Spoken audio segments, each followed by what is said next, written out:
We have some exceptional talent, some bright minds in our province that have some creative ways to find solutions to problems that are unique sometimes to Nova Scotia.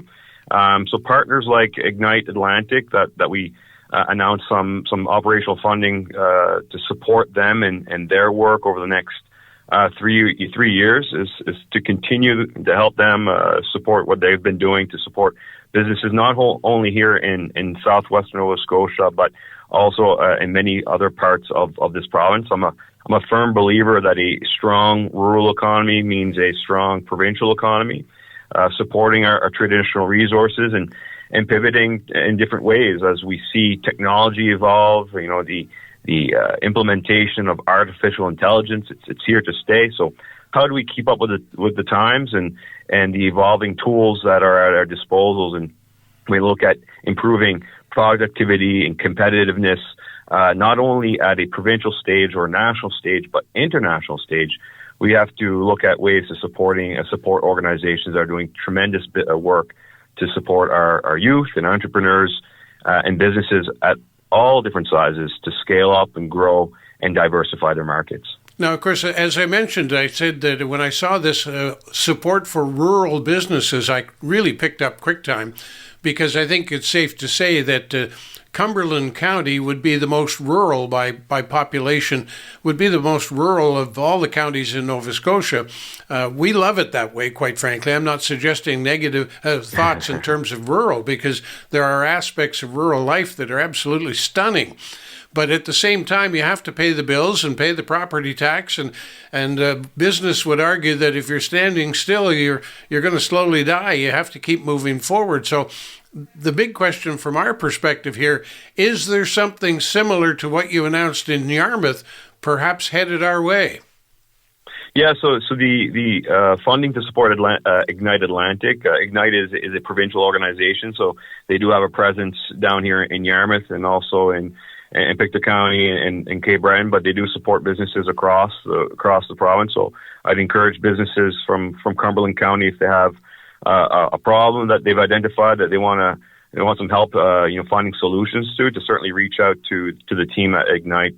Ignite's been doing some incredible work to support businesses of all types, whether it be in the fisheries or more in the tech space and across the board. So I got to give them the kudos, because they've been really helping us, shine a light on Nova Scotia entrepreneurs. I was actually up in Cumberland County last week with my good friend, MLA Tory Rushton, and we had the chance to visit some businesses up there. And even, you look at, Doug Bragg Enterprises and Oxford Frozen Foods. It's really impressive to see the type of industry and especially from a rural perspective, and how much is driving growth in communities. It was eye-opening to see firsthand some of that work, and to meet with other business leaders that were actually gathered in the county for a conference there. But we have lots of potential in this province, and it's looking at tapping into those untapped opportunities to ensure that we can support our traditional industries, but grow our economy in rural Nova Scotia, in the urban settings, to pay for, like you mentioned, Bill, to pay for the things that we need. We know healthcare is important to everybody, housing is important to everybody, infrastructure, whether it be schools, hospitals, roads. As a rural MLA, I can say all those things matter to me, and I know it matters to members of my caucus. So we want to continue supporting those initiatives and businesses across the board. Well, I know that you've been in the county with some regularity, frankly, with Tory Rushton, because he makes a habit of dragging his cabinet colleagues along to show them. He's doing a good job. Well, he really is. But I want to kind of underscore the point. It's easy for you and for us to talk about Bragg Enterprises and Oxford Frozen Foods and so on, but it's by no means a rural in any way, shape, or form anymore. They're exporting internationally and so on, doing a great job, absolutely. It's not a startup, it's not a youth company, and that's when I picked up on your program with rural entrepreneurs, startups, and youth.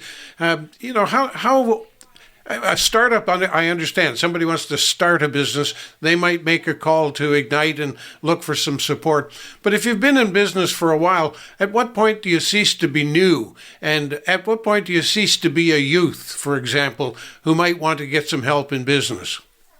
Well, I think that defining youth is a touchy subject because you have some folks that are older and still very youthful. So, businesses at different stages, they might be sustaining at a certain size of exports or a volume of exports rather, or company size of employees. But with evolving technologies and the introduction of different technologies, may be able to ramp up their efforts. So through Invest Nova Scotia, which works with my government or with my department, there are a number of programs. So we have export development programs, we have innovation rebate programs to help businesses pivot, grow, diversify.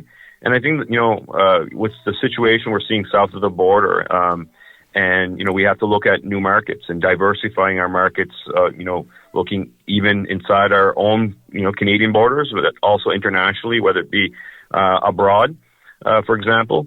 That's really led, a big push to grow and pivot our Nova Scotia Loyal program. Is more than a buy local program nowadays. It's become really a movement. We've seen the number of businesses, whether it be producers, retailers, harvesters, growers, grow by 8 times in the last number of months, and we want to continue to see that sustain. We believe and we know that Nova Scotians want to buy local, support local, and we want to make it easier for them to do that. So we have, of course, the visual identity piece, the Nova Scotia Loyal brand, and working directly with producers to get that logo on their products through a labeling program that we have that's cost shared. And understanding, too, there's a number of supports offered to businesses, one being to help address some of the food safety requirements that have changed in the last number of years. So a couple of weeks ago, we announced this new pilot program to work to support businesses meet those food and beverage standards. So we're there. We hear a number of concerns from businesses, but we want Nova Scotia businesses and Nova Scotians to know that we're there. And, I got to really emphasize the point on the diversification of our markets is the leadership of Premier Tim Houston on breaking down the interprovincial trade barriers and ensuring that we can do business with, our friends and family and neighbors across this country and really showcase the amazing products that we have right here in our own province, whether it be blueberries or whether it be apples or our amazing seafood that we have in different parts of this province. I'm glad you mentioned the Premier, and especially glad you mentioned Nova Scotia Loyal, because I wanted to talk to you about those specifically. And we'll go to Nova Scotia Loyal first. It seems to be growing, certainly, and changing shape somewhat. Is that a result of the early criticism that your government received from the opposition, where they seemed to suggest you were tied a little too closely to one grocery company? I think it was every intention to grow this program, and many Nova Scotians do their groceries at larger retailers, and we know that many smaller retailers, independent retailers, are found in many communities across this province. So it was an opportunity that that was going to come to grow into those markets, and I'm really proud that we're there now. I know a number of stores in my constituency that are independent have jumped on board. But this is a all hands on deck effort. We're seeing, a higher interest than normal. I think that the seeds were planted when the program was initially launched back in last summer. But with the situation that's, we're seeing south of the border, a stronger desire to support local. I think, and also the discussion of diversifying our markets and breaking down these trade barriers. There is a greater effort than ever to showcase our amazing Nova Scotia products, whether it be our food or beverages or products that are manufactured here. We have so much to offer, and I think Nova Scotians take particular pride in these products that we have right here at home. Now, all of that you kind of suggest is export product leaving the province, and there's also a very large concern about food security, or more specifically, I guess, food insecurity. And there were a lot of concern developed over, the changing climate, the threat of greater storms, perhaps getting cut off from the rest of Canada on the Tantramar Marsh, on the Isthmus. What about food security? What about developing Nova Scotia's capacity so that whenever the crisis might hit, and now that you've pointed out the crisis might be a trade difficulty with the U.S., whenever a crisis might show up, we can avoid having empty store shelves. Absolutely. I mean, so I know there's certain industries and, or sectors of the agriculture industry that are harder hit sometimes based on, the climate that we're seeing, and our government has taken action to respond to those needs, and we'll continue to do that.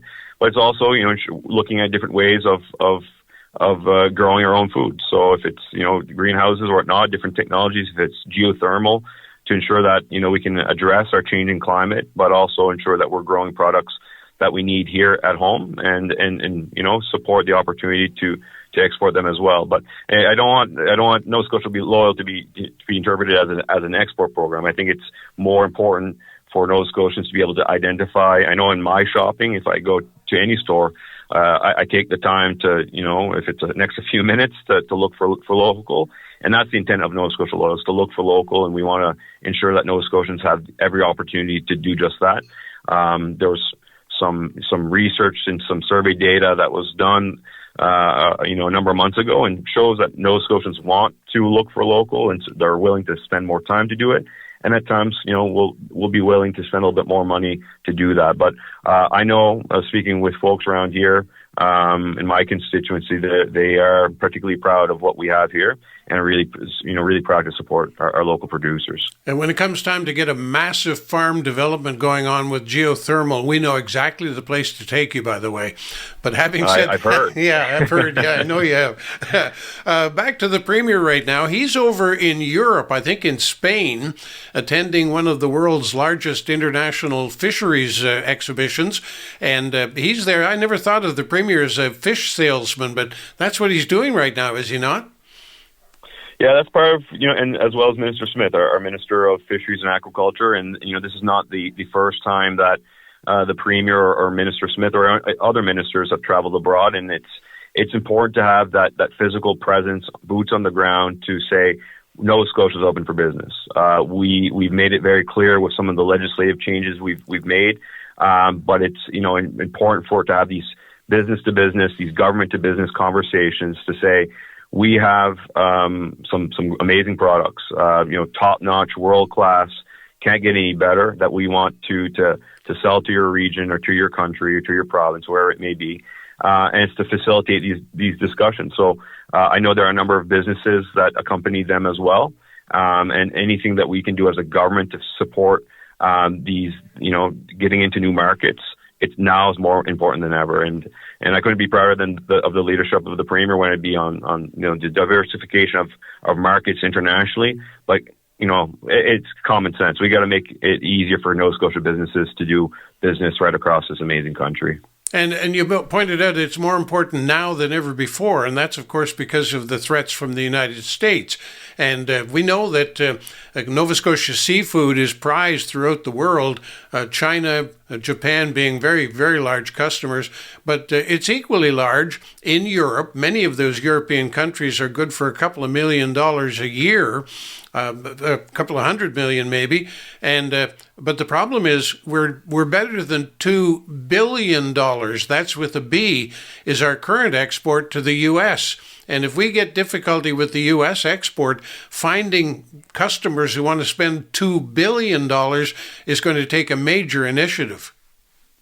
Yeah, see, I mean, there's some dangers, there's some truth to, put all your eggs in one basket. There's some dangers with that. So, we know the United Kingdom and Spain, and both areas of the premiers and the minister are on a trade mission. They're some of our, top destinations for our seafood products. But, even though they're on a seafood show, I'm sure there's plenty of opportunities to discuss of other products that we have here that we want to offer to the world. But it's important to have these trade missions. It's important for the businesses, and it's important for the future of this province. No, I didn't get you to bite when I said the Premier is a fish salesman. You didn't pick up on that. No, he does enjoy seafood. I know what his favorite meal. He really enjoys the seafood lasagna on the French shore in Clare. So seafood lasagna, and now you're talking. You'll have to. Yeah, we'll have to bring you into Pugwash. We'll let you cook for us. How's that? I can do that. I was up actually at so speaking of local too, we had a Halifax Chamber of Commerce. They do every spring. They do a spring dinner, and there's a theme every year. And this year's theme was local. So they had an amazing meal highlighting our local foods, everything from cheese to lobster to chicken to mushrooms and everything under the sun that we have here in the province. And had an opportunity to put a chef's hat on and go into the kitchen in the afternoon to see the machinery behind cooking meal, a multiple course meal for about 600 people. So very impressive to see that, but especially when they're using our top-notch products here that we have in Nova Scotia. Mr. Minister, thank you once again for bringing us up to date with what you're active on in your particular department. Growth and development, critical to Nova Scotia's future. Thank you so much.